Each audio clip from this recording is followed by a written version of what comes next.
Odonje weche mag ohala jopith rech e yor lony manyasani ma idendo ni fish cage nam lolwe okwayo piny owacho mondo konygi kokalo yor chudo bang' rech manyichane gi pidho tho kendo kelonegi lal maduong' mar omenda ma nyalo romo siling bilion 1. Millicent Adhiambo ne otimo limbe kuonde ma ipidhe rech e yor fish cage kendo koro miyowa lipoti machalo kama.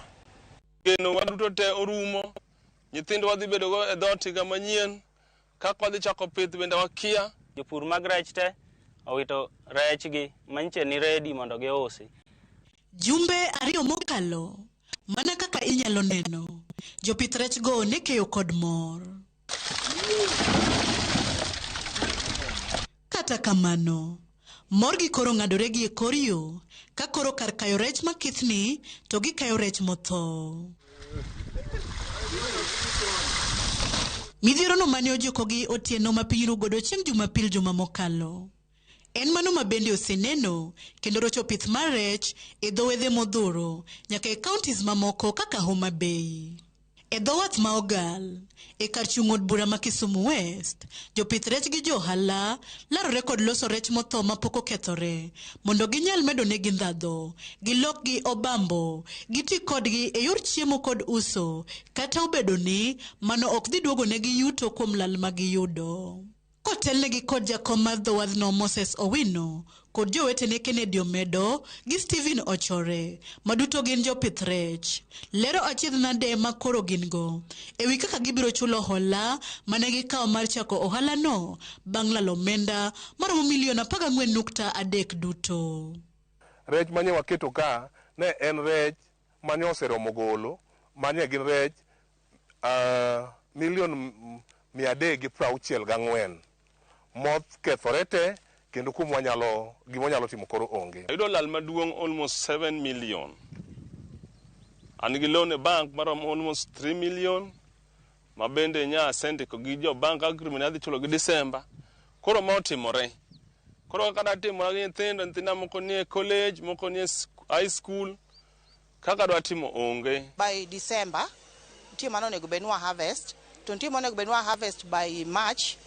To monego benwa harvest bende by dwe mar 5 kanyo. Koro pesa mo awito ka wauso rech go te kalura kane pod wamiyo gi chiemo en gimoro milion 1.5. Jopith rech go koro goyo duondgi piny kod lit ne piny owacho mamalo kod mar county mondo oresgi.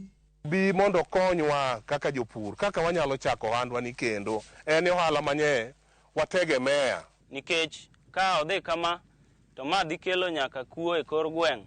Ke jomanche tiyo ka koro onge tich. Nche waneno ka dhok bende tho e counties mamoko. To be nche wayudo ka sirikal dhi mondo konygi. Wambe kaka wan jo koni. Wan ma enamwa, kino ma enamwa depend, geno waduto tentiega ka.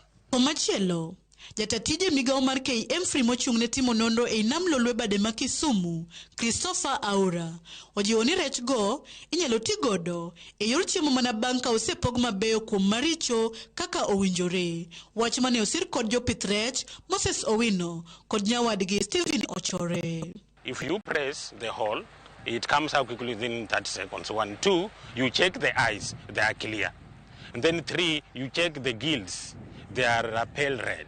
Now, you will go ahead to remove the visceral material, intestines, you remove the gills, and then you do what? You dissect the fish in the middle.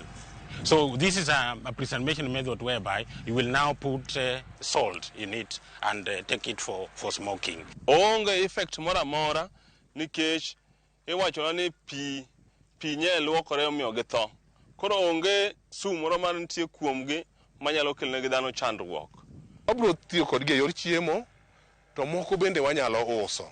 But ok ginyal kelonwa pesa kaka rechwa mwauso ga kangima.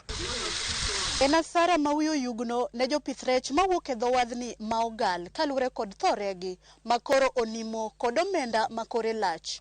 Geno gi maduong' en ni Tend County biro konyogi e chopo singo mane giwacho ni gibiro konyogo jogo ma oyudo lal mar yweyo pi wang'gi mondo gichier ohandgi kendo kaka owinjore.